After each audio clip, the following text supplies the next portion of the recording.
ভারতের দিল্লির যন্তর মন্তরে প্রথম বড় বিক্ষোভের পরও থামার কোনো ইঙ্গিত নেই ককরোচ জনতা পার্টির আন্দোলনের।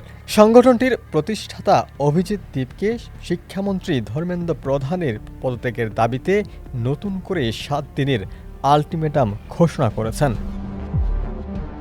তিনি হুঁশিয়ারি দিয়ে বলেছেন, নির্ধারিত সময়ের মধ্যে দাবি পূরণ না হলে আন্দোলন আরও তীব্র ও ধারাবাহিকভাবে দেশ জুড়ে ছড়িয়ে দেওয়া হবে। শনিবার দিল্লির তীব্র গরম উপেক্ষা করে হাজারো সমর্থক যন্তর মন্তরের সমাবেশে অংশ নেওয়ায় তাদের প্রতি কৃতজ্ঞতা জানান দীপকে। তিনি বলেন, গতকাল আমরা ইতিহাস সৃষ্টি করেছি। আমাদের শান্তিপূর্ণ আন্দোলন সরকারের কাছে দেখিয়ে দিয়েছে ঐক্যবদ্ধ হলে ককরোচরা কী করতে পারে। তবে আন্দোলন এখানেই থেমে থাকবে না বলে সতর্ক করে তিনি বলেন, ধর্মেন্দ্র প্রধান একটি পুরো প্রজন্মের সঙ্গে অন্যায় করেছেন।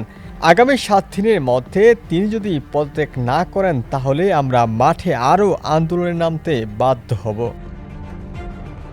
সম্প্রতি নিট ইউজি পরীক্ষার প্রশ্নপত্র ফাঁস এবং সিবিএসই-এর দ্বাদশ শ্রেণীর পরীক্ষায় অনস্ক্রিন মূল্যায়ন পদ্ধতি নিয়ে বিতর্কের কারণে ধর্মেন্দ্র প্রধান সমালোচনার মুখে রয়েছেন। অভিজিৎ দীপকে আগামী দিনগুলোতে নিয়মিত বিক্ষোভ কর্মসূচির পরিকল্পনা করছেন বলেও জানা গেছে।